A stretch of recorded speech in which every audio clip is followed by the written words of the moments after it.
Ada apa-apa lagi? Ini saja barangkali. Saya nak tanya, nanti Allah SWT diberi macam-macam nikmat dan juga kelebihan.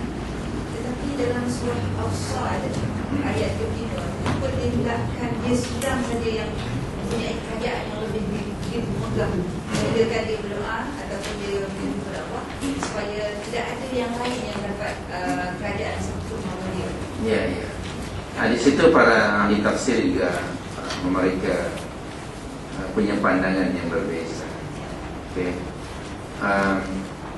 Yang pertama yang mengatakan bahwa itu sifat manusia, disebut ego, okay, karena dia seorang.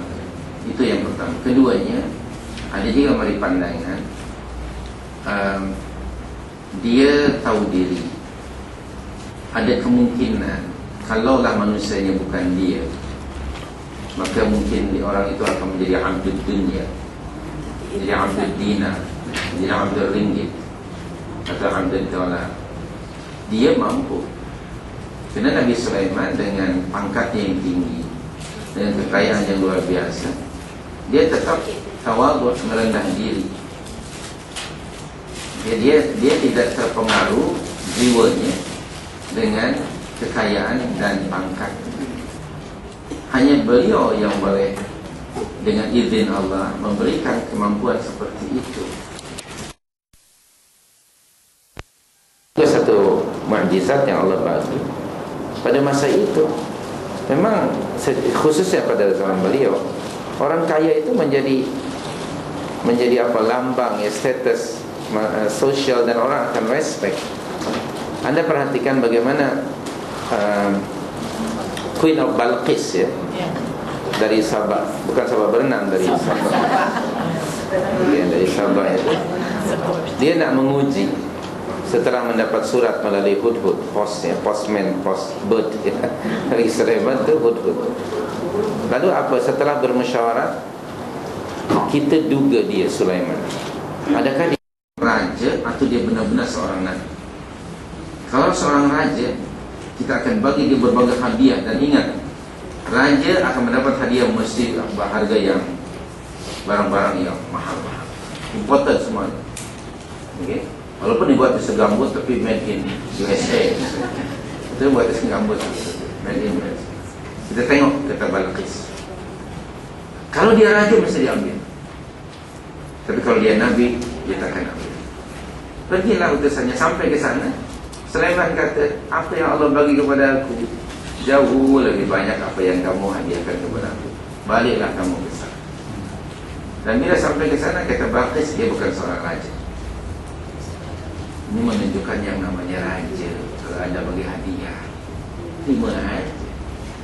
Walaupun dia kaya, dia akan terima. Dan Anda tidak akan menghadiahkan kepada raja atau orang besar barang yang Anda beli dari reject shop, tidak mungkin. Atau dari Maidin, tidak mungkin. Apalagi pasar malam, tidak mungkin. Anda mesti beli dari UK, dari London, apa namanya dia? Ada yang Harrods ke, dari Queen Anne ke, dan lain sebagainya. Karena sesuai dengan status dia kan, statusnya dia. Kalau orang miskin Anda bagi Herald, dia nak baca pun dia apa benda, bacanya pun susah. Apalagi nanti baca Haron, nanti London pun jadi London. Jadi kalau dia dibagi barang yang mahal pun dia tidak tahu macam mana nak menggunakan. Maka Sulaiman menolak. Kata Balqis, dia bukan raja. Akhirnya Balqis datang kan, dia datang ke sana, terperajar masuk ke istananya, dia angkat dia punya kain yang dibetis. Karena dia pikir ini, subhanallah, rupanya saya pergi ke Madinah, hotel apa ya, Swiss punya, apa nama hotel di belakang ini, Movenpick. Saya pun angkat jubah saya. Ingat juga Balqis. Tapi ini bukan Balqis, ini bakul.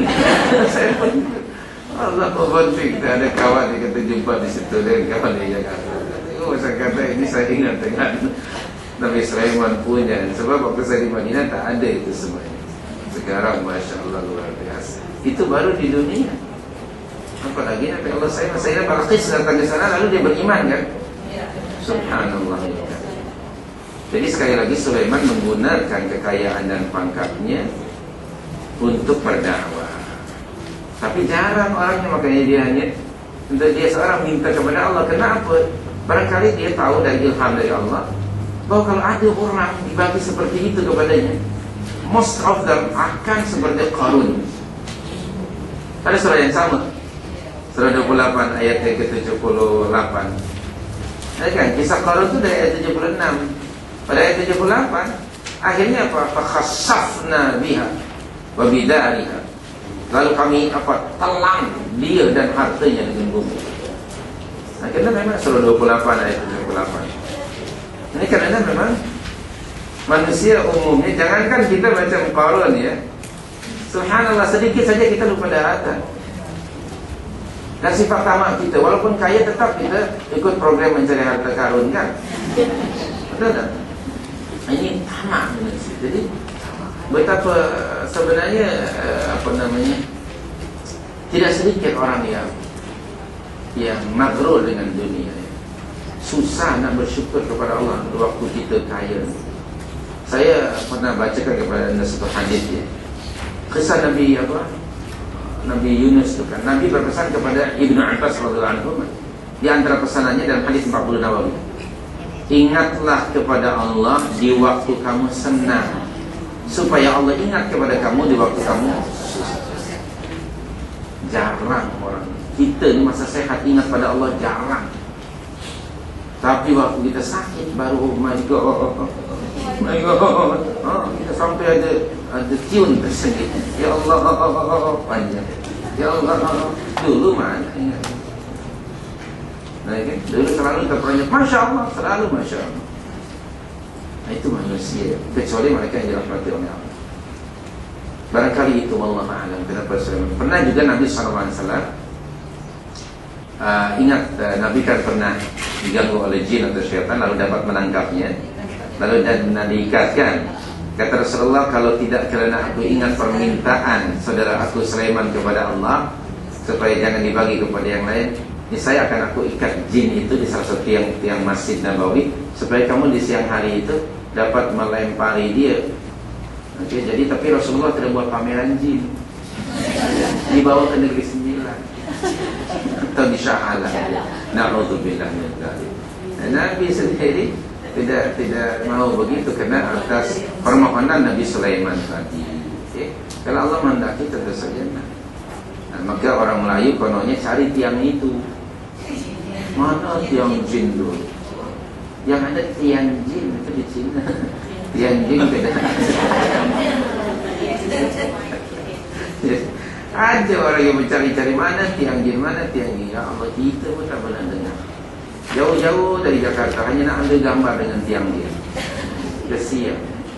Ada orang, ini satu lagi ibu-ibu dari Jakarta tanya kepada kami, ya Allah, tanya apa bu? Di mana tempat Siti Fatimah dan Siti Aisyah pakai celak?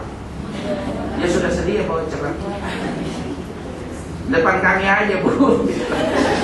Sentul gitu. Jauh-jauh tidak pakai celak. Pakai aja bu, tulis tu. Ya Allah, kita bertahun Madinah tak pernah dengar. Orang Madinah pun tak boleh. Ini pula jauh-jauh hanya sudah nak pakai celak. Innalillahi wa inna ilaihi raji'un. Macam-macam orang jahil. Terima kasih. Wallahu a'lam. Subhanakallahumma wa bihamdika, asyhadu an la ilaha illa anta, astaghfiruka wa atubu ilaika. Terima kasih.